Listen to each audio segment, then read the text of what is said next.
Siapkan hati kita, kita mau hadir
beracara pada setiap ibadah yang akan kami jalankan pada hari ini Tuhan. Dan kami tidak izinkan suatu kuasa apapun di luar kuasa Tuhan yang mengganggu setiap kami yang ada pada hari ini. Kami tolak, kami patahkan dalam nama Tuhan Yesus Kristus. Roh Tuhan beracara pada hari ini hanya dalam nama Tuhan Yesus. Terima kasih Bapa. Haleluya, haleluya. Amin. Shalom.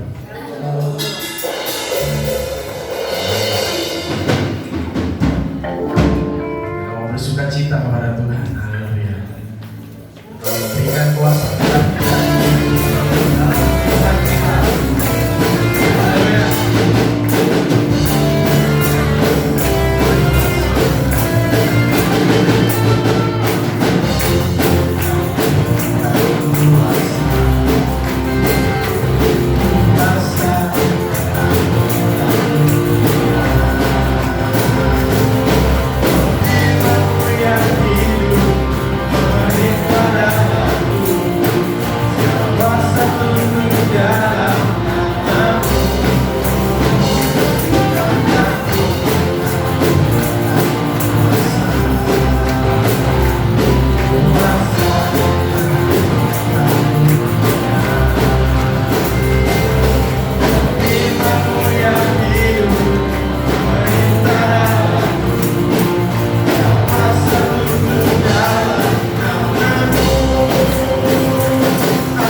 biarlah setiap kebenaran firman yang disampaikan kita boleh hidup di dalam Tuhan, karena hanya Yesuslah sebuah kebenaran. Tidak ada kebenaran lain di dunia ini selain namanya, selain pribadinya, selain karakter dan kehendaknya. Terima kasih Yesus, terima kasih Bapa. Kau kebenaran kami Tuhan.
mendengar berita firman Allah.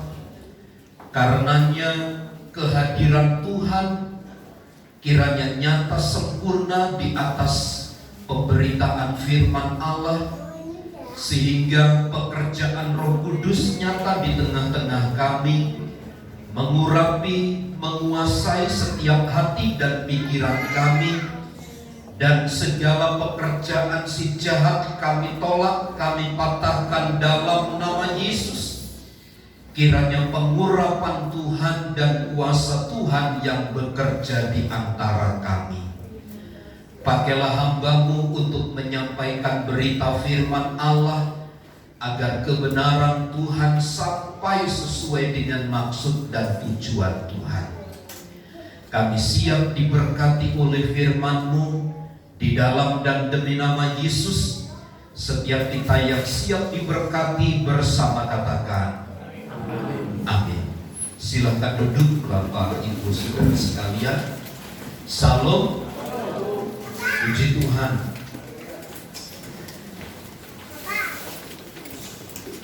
Dalam Injil Matius pasal yang ke-14, saya akan sedikit menyampaikan beberapa hal yang terkait dengan apa yang telah kita bahas pada minggu yang lalu tentang Tuhan Yesus berjalan di atas air. Nah, di dalam peristiwa ini ada satu perbuatan Allah kepada satu pribadi yang bernama Petrus. Kita dapat belajar banyak tentang peristiwa di mana Yesus berjalan di atas air ini, mengubahkan satu pribadi yang bimbang, satu pribadi yang mudah terombang-ambing, tetapi kemudian menjadi seorang pepercaya yang sungguh kepada Tuhan. Matius 14 ayat 27 sampai ayat 33. Kita baca ayat ini bergantian. Saya membaca ayat 27, jemaat Tuhan membaca ayat 28, bergantian sampai ayat 33. Tetapi segera Yesus berkata kepada mereka, "Tenanglah, aku ini, jangan takut."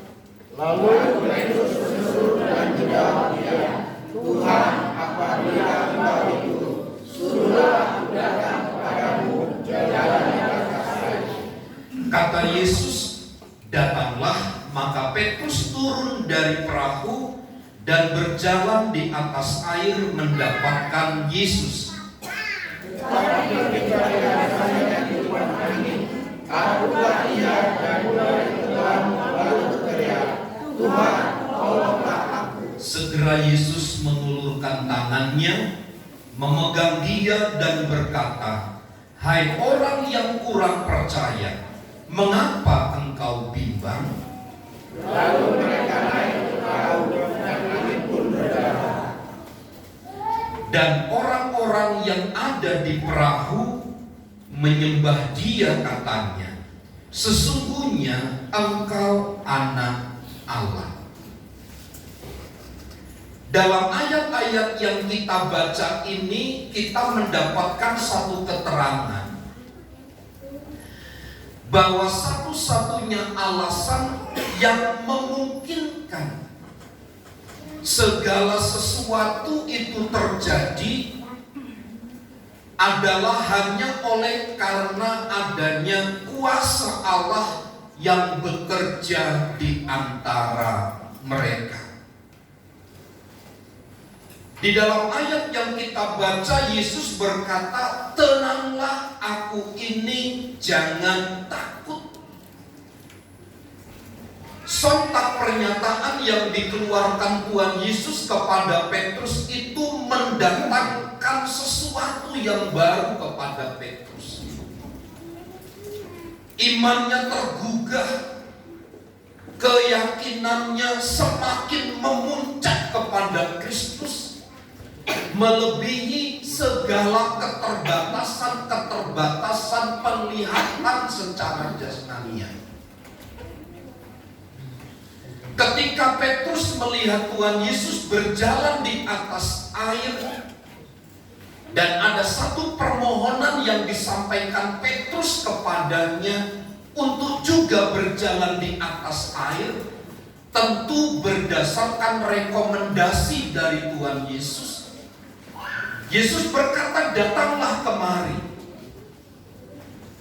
Dan Alkitab menjelaskan Petrus saat itu juga, ketika dia merespon dengan tepat dan benar pernyataan Tuhan, saat itu Petrus pun berjalan di atas air yang sedang bergejolak. Saya melihat ada satu tatanan yang baik di dalam peristiwa ini. Saat Petrus meyakini dengan sungguh, dia percaya dan menyatakan imannya kepada Yesus yang berkuasa itu, maka sejak saat itu pula kesembuhan, pertolongan, apa yang di luar nalar itu dinyatakan sedemikian rupa. Apa yang tidak mungkin, apa yang mustahil bagi manusia, semua dimungkinkan oleh karena perkataan-perkataan firman, dan di mana Petrus juga meresponnya dengan baik. Seringkali kita mendapatkan satu pertanyaan. Kadang-kadang mungkin kita sendiri menjadi ragu. Setiap hari Jumat, ada satu keluarga selalu datang ke pastori, dan selalu kami tanya, bagaimana Mak, sehat? Kalau saya masih bisa ke sini, kalau saya masih bisa berjalan sampai di sini, itu artinya saya sehat. Sudah beberapa kali kami doakan terus, Tuhan tolong sembuhkan ibu ini, agar keluarga ini melihat kuasa dan kemuliaan dari Tuhan. Jawabannya hanya seperti itu. Kalau sampai saya ada di sini dan bisa berjalan, itu artinya saya sehat dan saya sembuh. Bapak Ibu Saudara, acap kali kita berdoa kepada Tuhan, yang terjadi justru sebaliknya. Kita minta kesembuhan, tetapi justru kesembuhan itu tidak datang. Kita minta pertolongan kepada Tuhan, tetapi justru pertolongan itu terlalu jauh dari harapan kita. Dalam hal ini selalu saja ada dua jawaban. Sebab jawaban Tuhan atas permohonan dan doa kita selalu dibarengi bagaimana tingkat keyakinan dan iman kita kepada Tuhan, kepasrahan kita kepada Tuhan. Tetapi yang kedua adalah kita harus juga menyadari bahwa semua itu tergantung kepada kedaulatan Allah, tergantung kepada kehendak Allah. Sama seperti Paulus ketika telah berdoa 3 kali kepada Tuhan tentang satu penyakit yang ada di dalam tubuhnya, tentang kelemahan-kelemahan yang dialami oleh Paulus, sehingga itu mengganggu pelayanannya. Dia katakan apa? Cukuplah kasih karuniaku bagimu. Penyakitnya tetap ada, tetap melekat pada tubuh Paulus, tetapi Tuhan memampukan Paulus menyelesaikan tugas dan pelayanannya dengan baik, tanpa diganggu oleh sakit penyakit yang dialami.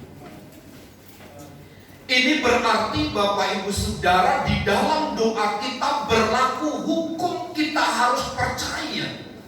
Dan yang kedua, disesuaikan dengan kehendak dari Tuhan sendiri. dalam peristiwa ayat yang kita baca ini, jauh dari pengalaman lahiriah daripada Petrus. Tidak pernah selama ini Petrus melihat orang dapat berjalan di atas air yang sedang diamuk oleh gelombang. Tapi hanya dia dapat melihat pada peristiwa ini. Inilah pengalaman pertama dan satu-satunya dia mengalami bersama dengan Tuhan. Pengalaman itu tidak akan pernah dia kesampingkan. Tapi dia juga ingin mengalami pengalaman pribadi mujizat bersama dengan Tuhan itu, berjalan di atas air. Sesuatu yang sulit diterima. Bagaimana mungkin air gelombang yang sedang bergelora itu, sepertinya Petrus tanda kutip menantang Tuhan untuk dia juga dapat berjalan di atas air seperti Tuhan Yesus. Ini sesuatu yang sulit untuk diterima. Ini sesuatu yang tidak masuk akal. Pakai hitungan matematik seumur hidup pun tidak akan dapat rumus hitungannya. Bagaimana seorang dapat berjalan di atas air. Tapi semuanya itu bisa terjadi, bisa terlaksana hanya di dalam kedaulatan Tuhan, di mana Tuhan bekerja di dalamnya. Nah, di dalam peristiwa ayat yang kita baca ini, betul memang Petrus berjalan di atas air ketika dia taat, ketika dia bersandar kepada Tuhan, ketika Petrus memfokuskan diri hanya kepada Tuhan, ketika Petrus hanya berserah sepenuhnya kepada Tuhan. Saat itu jugalah Petrus tetap berjalan di atas air. Tapi Alkitab berkata lain kemudian. Dalam ayat yang ke-20, ayat yang ke-30. Ketika dirasanya tiupan angin, ini yang menjadi ganjalan, ini yang menjadi masalah bagi hidup kita. Pertanyaannya sebelum muncul ayat 14 ini, ketika dirasanya tiupan angin, apakah saat itu Danau Galilea tidak sedang diterpa oleh angin? Pertanyaan jawabannya adalah iya, karena saat itu mereka sedang diombang-ambingkan oleh angin sakar. Itu artinya ketika Petrus percaya, fokus, bersandar kepada Tuhan, dia sama sekali tidak merasakan tiupan angin itu. Disinilah letaknya kuasa Allah yang bekerja di antara orang-orang yang percaya kepadanya. Kesulitan secara kasat mata kelihatan. Tapi bagi Petrus ketika dia percaya kepada Tuhan, dia tidak merasakan pengalaman gelombang yang demikian dahsyat menyerang mereka. Tetapi ketika dirasanya tiupan angin, mulai dari sinilah sumber persoalannya. Petrus berubah pikirannya. Ketika dia memfokuskan diri kepada gelombang yang sedemikian hebat, maka pikirannya, matanya, hatinya tidak lagi tertuju kepada Tuhan, tetapi tertuju kepada gelombang yang sedang mengamuk di depan daripada Petrus ini. Itulah sebabnya muncul takutlah ia. Bapak Ibu Saudara, ketika kesulitan itu datang menerpa hidup kita, jangan memfokuskan diri kepada kesulitan yang kita alami. Belajarlah untuk tetap fokus dan mengarahkan perhatian kepada Tuhan. Itu adalah cara yang sempurna yang ditunjukkan oleh Tuhan dalam perjalanan Petrus berjalan di atas air dalam Matius pasal 14 ini. Saat Petrus mulai memusatkan perhatiannya kepada gelombang, maka dia akan merasakan timpahan angin itu. Sama saat kita berubah fokus kepada kesulitan hidup, maka kita juga akan terdampak dari fokus hidup kita kepada kesulitan itu.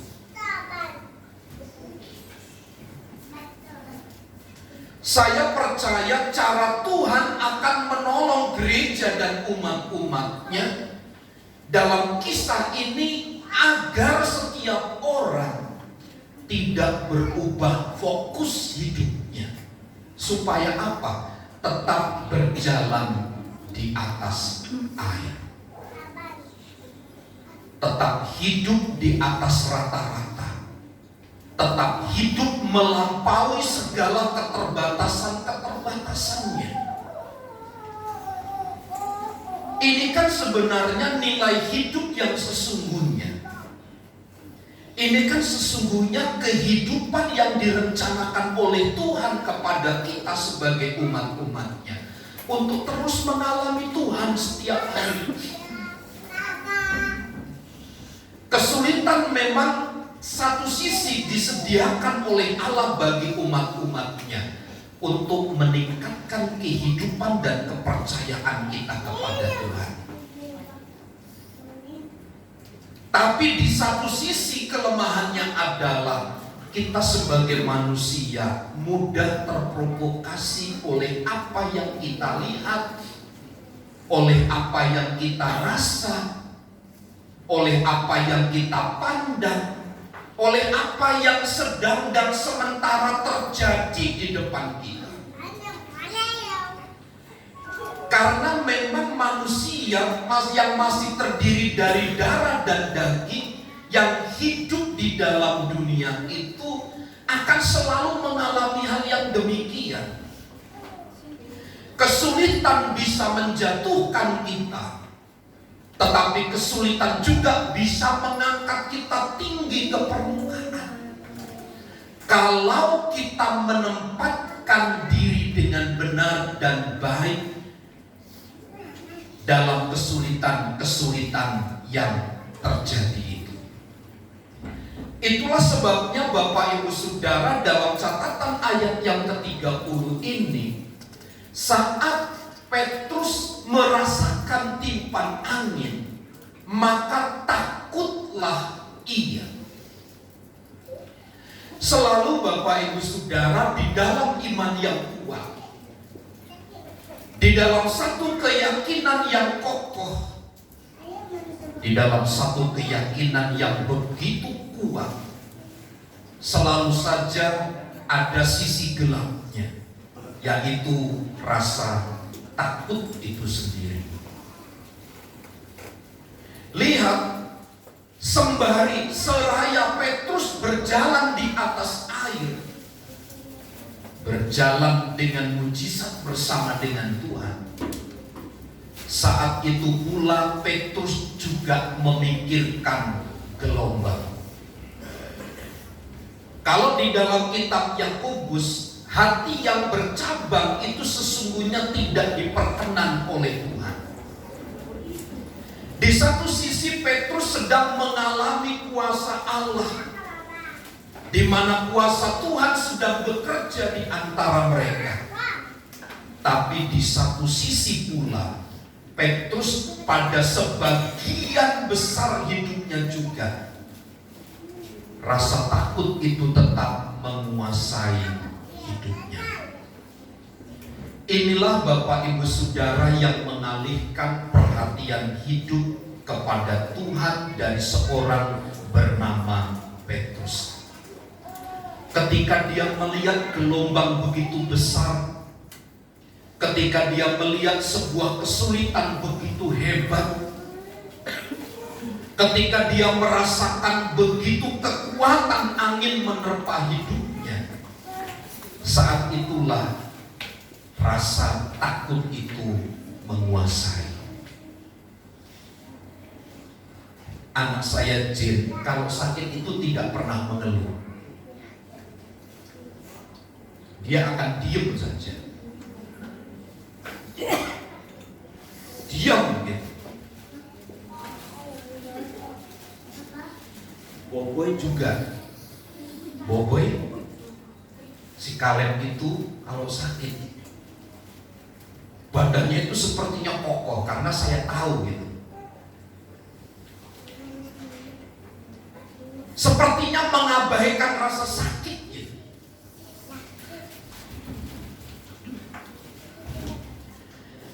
Nah, cara yang seperti inilah Bapak Ibu Saudara yang harus terlihat secara ekstra di dalam hidup kita ini. Kesulitan memang kita merasakan iya, kelihatan betul di depan mata. Tapi jangan sampai kesulitan itu memprovokasi hidup kita, sehingga kita mulai ditarik untuk hanyut di dalam gelombang itu. Karena itu satu-satunya alasan bagi Petrus untuk mengalami rasa takut. Karena apa? Dia mengalami. Dia ikut terlibat di dalam gelombang itu. Lalu bagaimana peristiwa ini akan menolong setiap anak-anak Tuhan untuk mengambil bagian di dalam perkara yang besar seperti Petrus alami? Harus tetap memfokuskan diri kepada Tuhan. Lihat saja ketakutan yang dialami oleh Petrus di dalam ayat yang ke-30. Ini adalah tidak hanya sekedar persoalan pribadi daripada Petrus, tapi ini juga adalah yang dialami oleh sekian banyak orang manusia. Tapi juga kita di dalamnya sebagai orang-orang yang percaya. Hari Minggu kita memiliki iman yang kuat. Persoalannya Bapak Ibu Saudara, bukan 1,5 jam pada hari Minggu di gereja, tapi bagaimana setelah kita keluar dari pintu gereja, Senin, Selasa, Rabu, Kamis, Jumat, dan Sabtu itu. Apakah kita tetap intens fokus kepada firman Tuhan, tetap bersandar kepada Allah, atau tidak? Itu sebabnya pentingnya pertemuan-pertemuan peribadatan itu adalah seperti ini, untuk kembali menguatkan, untuk kembali membawa kita mendekat kepada Tuhan. Ketika dirasanya tiupan angin, ini menjadi persoalan bagi Petrus dan bagi sekalian banyak manusia. Ketika kita memperhatikan ancaman, ketika kita melihat situasi yang sulit, ketika kita merasakan itu semua, saat itu pula lah kita akan terhanyut. Tapi ada satu kisah yang konsisten yang tercatat di dalam Alkitab. Di dalam kitab Roma pasal yang keempat ayat yang ke-19. Dia mengalami kesulitan betul. Dia berhadapan dengan keadaan yang sulit, benar. Tapi dia tetap konsisten imannya kepada Tuhan. Abraham, Imannya tidak menjadi lemah, walaupun ia mengetahui, walaupun ia merasakan, walaupun ia terlibat di dalamnya, bahwa tubuhnya sudah sangat lemah. Karena usianya telah kira-kira 100 tahun dan bahwa rahim Sarah telah tertutup. Abram tahu persis, Bapak Ibu Saudara. Ia tahu bahwa tubuhnya itu sudah sangat lemah. Dia sadar betul. Karena usianya kira-kira 100 tahun. Dan dia tahu rahim istrinya Sarah itu, yang beda 25 tahun dari suaminya itu, telah tertutup. Dia tahu persis daftar-daftar kesulitan yang ada di hadapannya. Dia tahu persis kelemahan-kelemahan dia mengalami secara pribadi. Tapi lihat bagian pertama. Imannya tidak menjadi lemah. Kita kembali kepada Petrus. Beda Petrus. Ketika dia bersandar bersama dengan Tuhan, dia mengalami perkara yang besar bersama dengan Tuhan. Karena ada kuasa yang bekerja bersamaan dengan ketaatan dan bersandarnya kepada Tuhan. Abraham juga mengalami. Tapi yang membedakan, Petrus kemudian merasakan timpan angin itu, dia merasakan satu ketakutan yang teramat sangat. Tapi bagi Abraham tidak. Imannya tidak menjadi lemah. Bapak Ibu Saudara, sesuatu memang yang spektakuler saya katakan. Bagaimana mungkin ada satu tokoh, ada seorang manusia ciptaan Allah yang penuh dengan kelemahan dan kekurangan. Dia mengalami serentetan peristiwa-peristiwa hidup yang tidak baik. Dia tahu betul daftar-daftar kelemahan-kelemahan pasangan, kelemahan tubuhnya. Tapi imannya tidak menjadi lemah. Di sini kita belajar begini. Pernyataan Paulus, tubuh lahiriah ini semakin hari semakin merosot. Semakin merosot dari hari ke hari.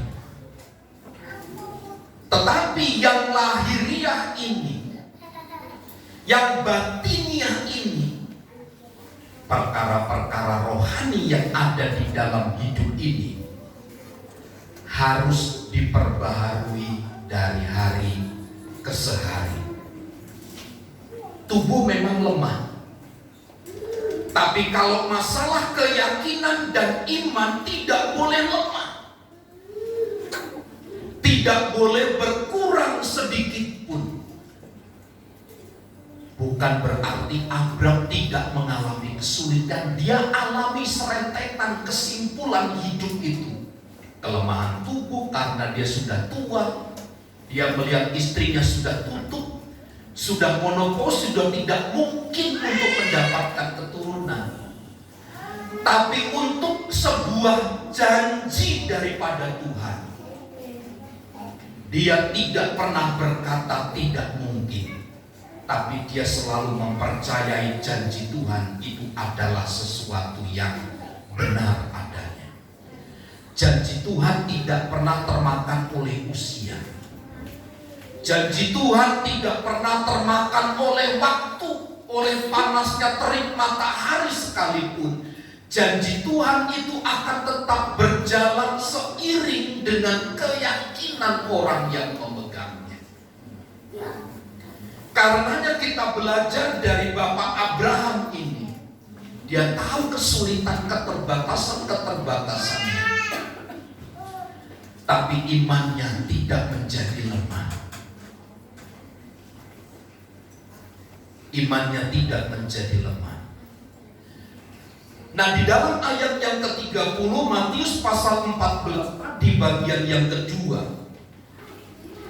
akibat dari rasa takut yang dialami oleh Petrus karena gelombang itu, dalam Matius 14 ayat yang ke-30 bagian yang kedua disebutkan mereka atau Petrus itu mulai tenggelam. Takutlah ia dan mulai tenggelam. Bapak Ibu Saudara, saya ingin sampaikan begini. Iman yang lemah itulah yang akan menenggelamkan kita. Iman yang lemah yang saat melihat kesulitan kita terprovokasi di dalamnya, itulah yang akan menjatuhkan kita. Itu sebabnya hari-hari kita penting mengisi dengan gairah, isi dengan semangat, jangan loyo gitu. Seberapa banyak Bapak Ibu Saudara setiap pagi mendengar renungan firman yang saya sampaikan? Bisa angkat tangan. 1, 2, 3, 4, 5, 6, 7, 7. Dari 70 sekian di grup, hanya 7 orang yang setiap pagi mendengar renungan.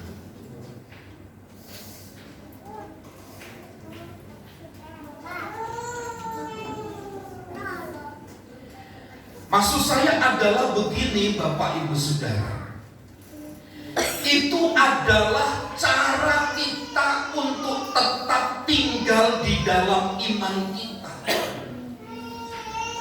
Jangan pernah iman kita menjadi lemah. Sebab persoalan bagi Petrus karena rasa takut dan imannya lemah membuatnya tenggelam. Iman yang bimbang, iman yang goyah akan menjadikan kita tenggelam. Bukan kesulitan yang membuat kita jatuh. Bukan kesulitan yang diperhadapkan kepada setiap hari itu yang membuat kita jatuh. Tetapi sisi lemah dari iman kita menghadapi kesulitan itulah yang membuat kita jatuh. Jadi mari kita mulai memikirkan begini, ada satu pembedaan gitu, ada ruang yang berbeda antara mata jasmani melihat kesulitan dengan beriman kepada Tuhan.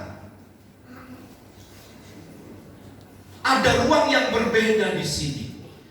Kalau orang selalu memperlibatkan Tuhan di dalamnya, tidak menjadi lemah melihat segala situasi, maka dia justru akan semakin kuat di dalam Tuhan.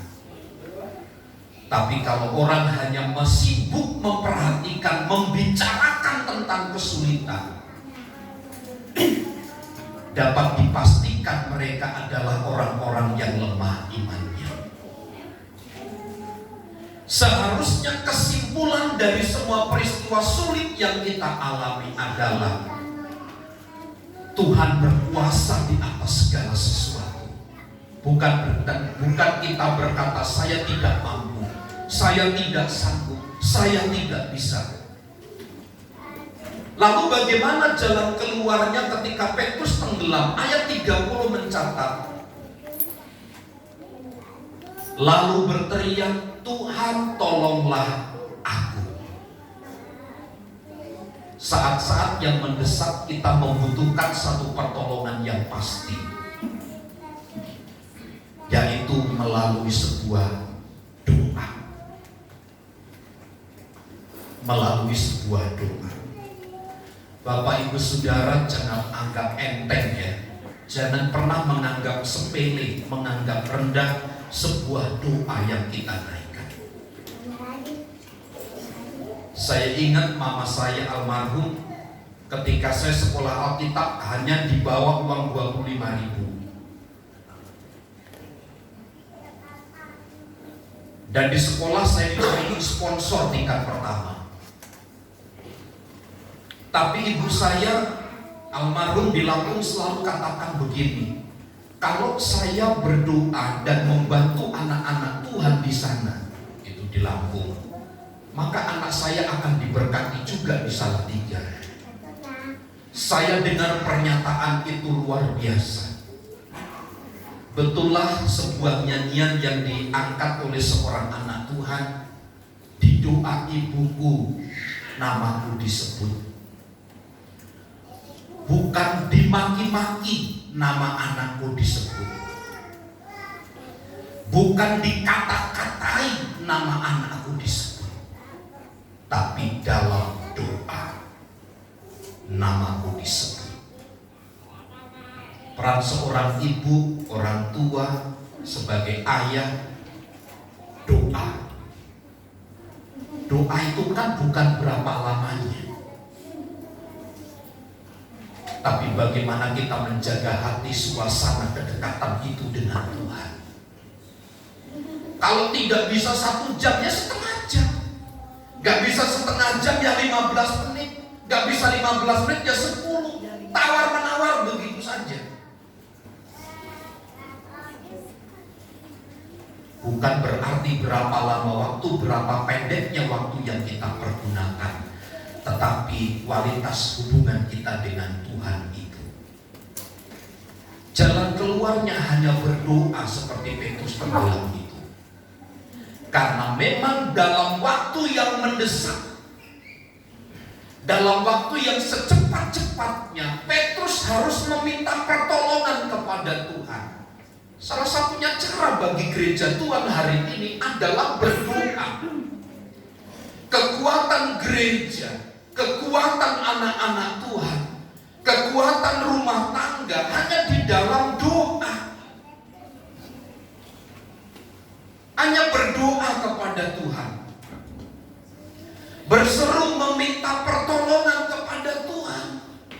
Saat iman kita lemah, saat iman kita goyah, saat kita mulai ragu-ragu, doa kita harus lebih kuat dari kelemahan-kelemahan kita itu.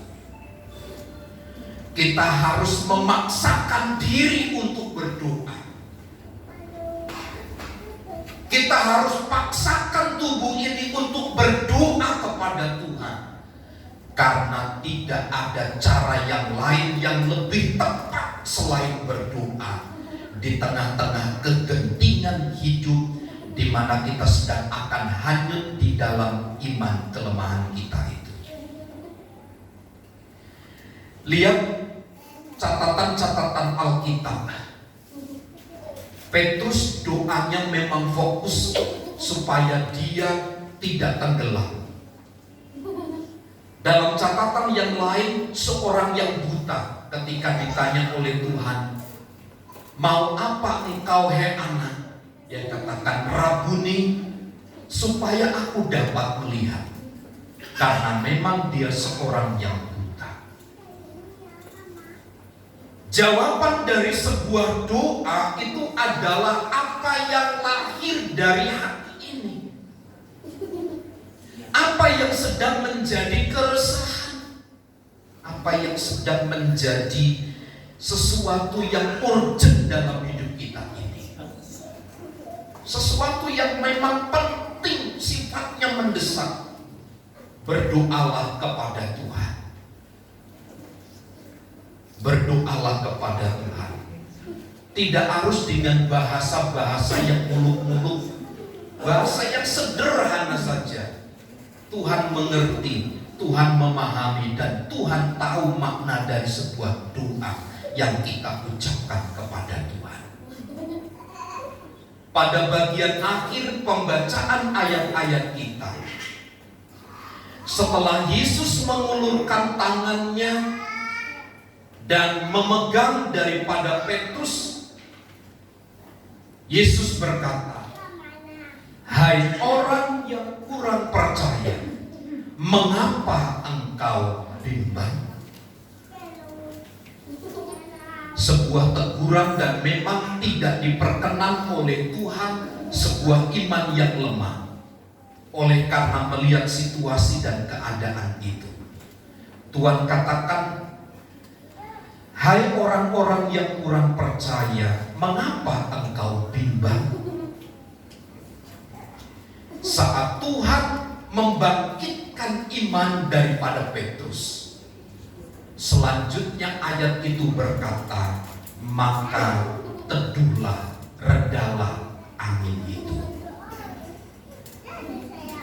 Saya ingin sampaikan begini, pemulihan itu terjadi memang seiring dengan kuasa Tuhan yang bekerja di dalamnya, tetapi juga bagaimana kita membangun keyakinan dan iman kita, mempertajam, memperkuatnya.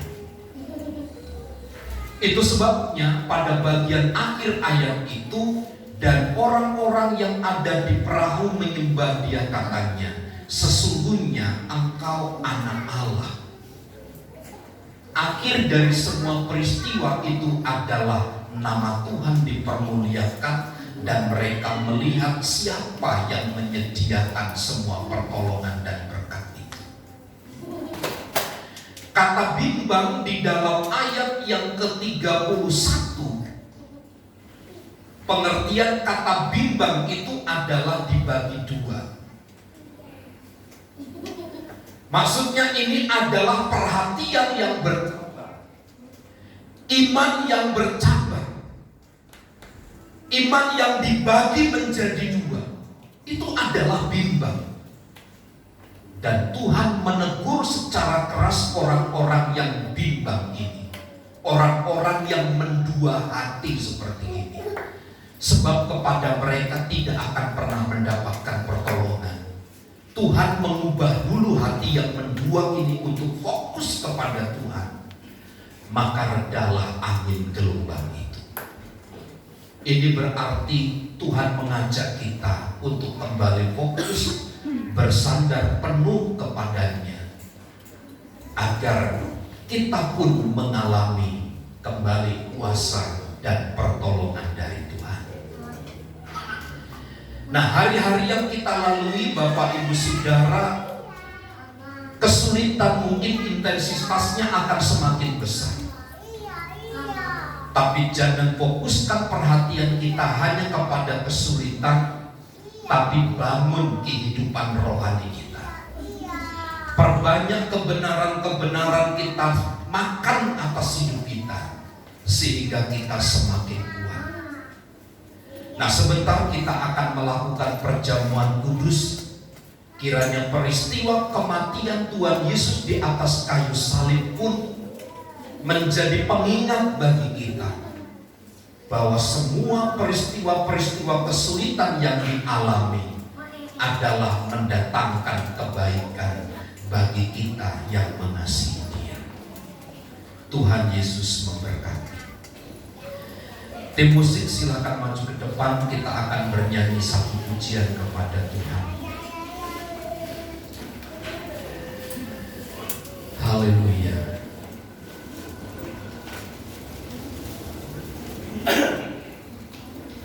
Telah kulihat bukti kasih-Mu. Mari bersama kita menaikkan pujian ini kepada Tuhan untuk kita masuk di dalam perjamuan kudus. Haleluya.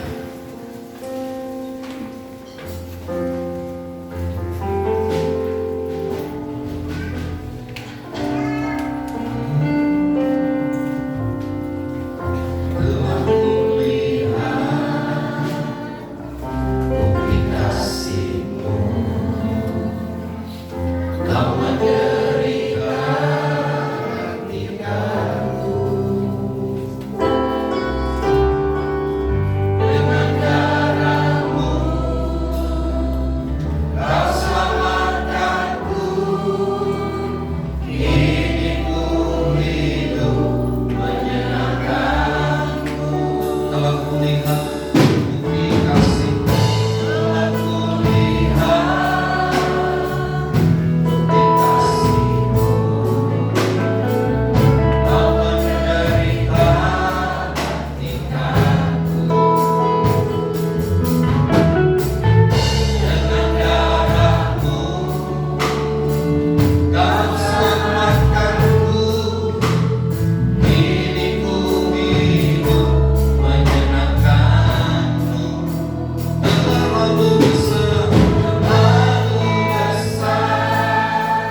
tercurah untuk menebus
saat kita menghadapi semua masalah-masalah hidup. Biarlah kematian Tuhan di atas kayu salib, pengorbanannya di atas kayu salib menjadikan kita bersemangat kembali. Dia rindu memulihkan hidup kita. Dia rindu membawa kita untuk memiliki iman yang kuat, tetap bersandar, tetap fokus, tetap mengandalkan Tuhan lebih dari segala situasi. Karenanya, mari kita mengundang, mari kita bangun keyakinan kita di dalam Allah untuk dan agar kita semakin kuat di dalam Tuhan. Semudah pelayan perjamuan untuk mempersiapkan diri dan maju ke depan.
Dan memperhadapkan seluruh hidup dan keberadaan kami kepada Tuhan.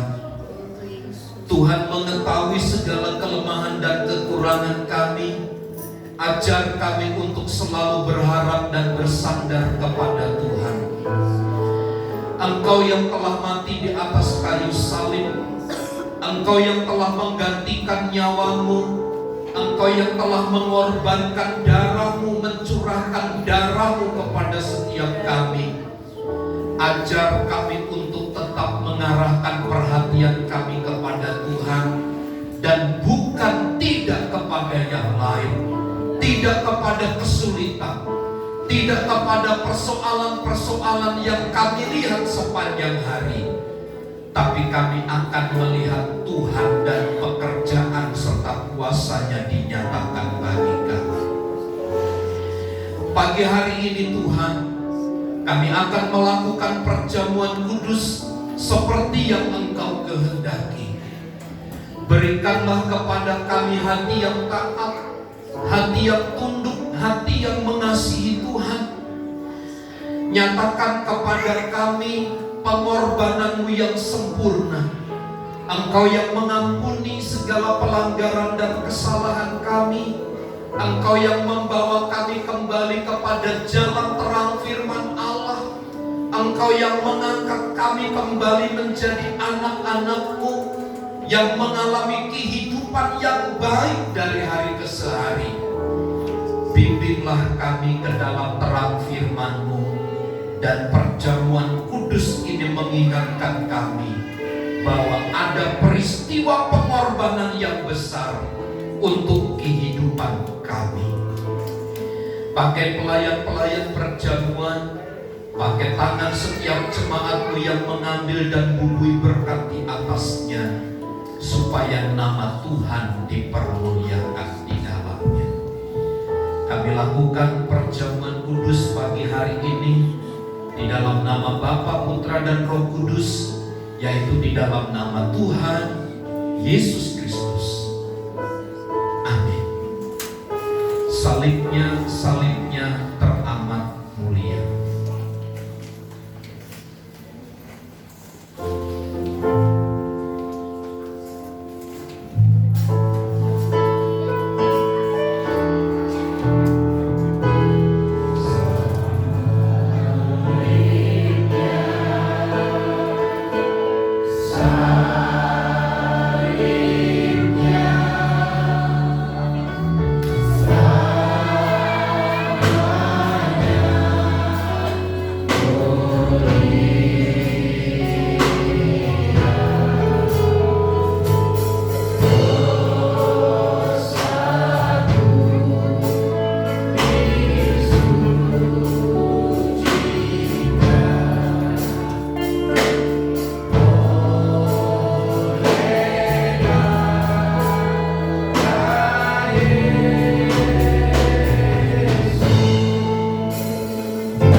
Saya mengundang jemaat Tuhan, mari bersama kita berdiri. Mari kita mengangkat roti di tangan kanan kita. Roti yang kita pegang adalah melambangkan tubuh Tuhan, tubuh yang didera dan dianiaya. Tubuh yang terpecah-pecah ini adalah tubuh yang mengampuni segala pelanggaran dan kesalahan kita. Sebab apa yang telah kuteruskan kepadamu telah aku terima dari Tuhan, yaitu bahwa Tuhan Yesus pada malam waktu Ia diserahkan mengambil roti, dan sesudah itu Ia mengucap syukur atasnya. Ia memecah-mecahkannya dan berkata, inilah tubuhku yang diserahkan bagi kamu, perbuatlah ini menjadi peringatan akan aku. Mari kita makan dengan iman dalam nama Yesus.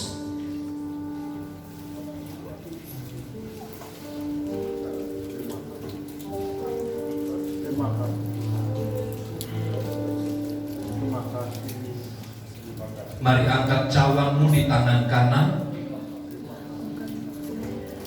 Cawan yang berisi air anggur adalah melambangkan darah Tuhan. Darah yang tercurah dari Kalvari adalah darah yang suci, darah yang tidak bercacat celah, darah yang melayakkan dan mengampuni segala pelanggaran kita, yang membawa kita kembali ke dalam jalan terang firman-Nya.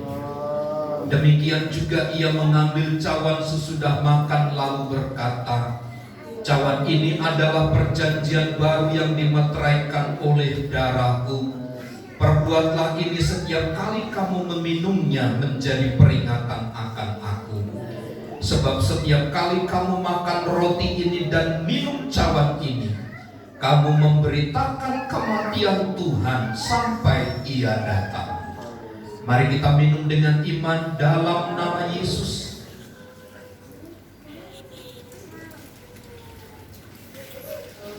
Haleluya. Haleluya.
kuasa Tuhan atas seluruh hidup kami.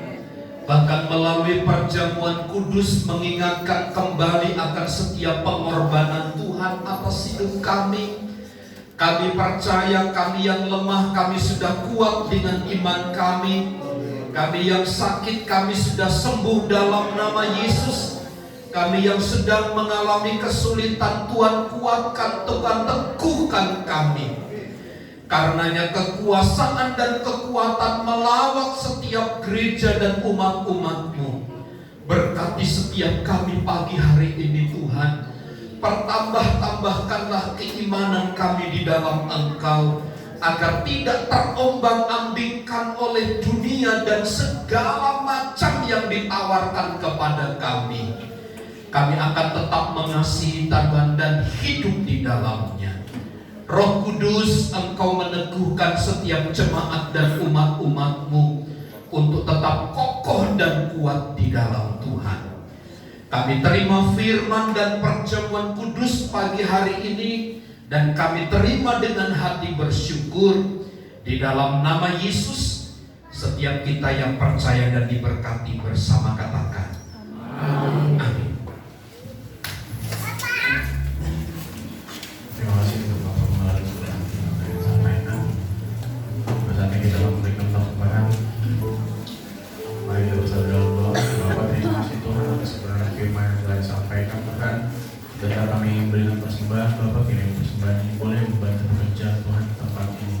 Berkati setiap pekerjaan dan usaha yang kami lakukan Tuhan, orang dalam pendidikan kami Bapak. Terima kasih hanya di dalam nama Tuhan Yesus Kristus. Haleluya. Amin.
Selamat ulang tahun kepada anak Riu. Ini si Riu yang, karena belakangnya markanya semua Riu ya. Setiawan ya. Selamat ulang tahun kepada anak Riu tanggal 30 Mei. Tuhan Yesus memberkati. Turut berbelasungkawa sedalam-dalamnya atas berpulangnya kakak daripada Bapak Butar-Butar Kiranya Tuhan menghibur semua keluarga yang ditinggalkan dan Tuhan memberikan kekuatan. Turut berduka cita ya Pak, Tuhan berkati. Kita berdoa bagi jemaat Tuhan yang sakit supaya Tuhan pulihkan mereka. Sekali lagi saya sampaikan, di jemaat kita ada 2 bapak yang jadi calon legislatif. Yang pertama Bapak Simanjuntak, itu dari Partai PSI, wilayahnya Pasar Kemis, Racek, dan Sindang. Yang kedua Bapak Filipus Sugito Simanjuntak juga. Beliau dari PSI. Ada yang tinggal di Kresek Bapak Ibu. Wilayahnya jauh di ujung sana ya. Daerah mau pinggir sana. Kresek terus apa? Sukadiri, Sukamulya, Gunung Putri, pinggiran sana. Jauh banget Bapak Philip satu ini. Siapa yang milih pun ke sana.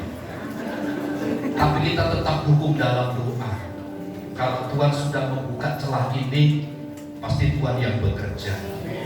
Tuhan sudah memberkati, tinggal berdua Bapak Ibu bekerja sekarang. Ya, kita dukung dalam doa biar semua berjalan dengan baik. Tidak ada yang mustahil bagi Tuhan. Jangan lemah, jangan patah semangat, percaya Tuhan pasti tolong dan buka jalan. Saudara sekali lagi bersama mari berdiri, kita akhiri ibadah kita di dalam doa.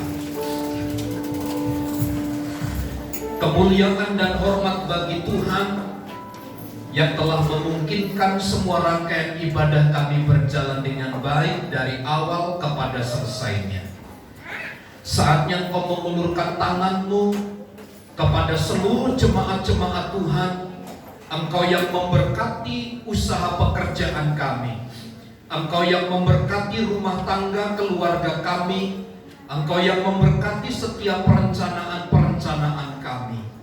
Kami percaya Tuhan yang memberikan kami kekuatan dan kemampuan untuk kami berusaha dan bekerja.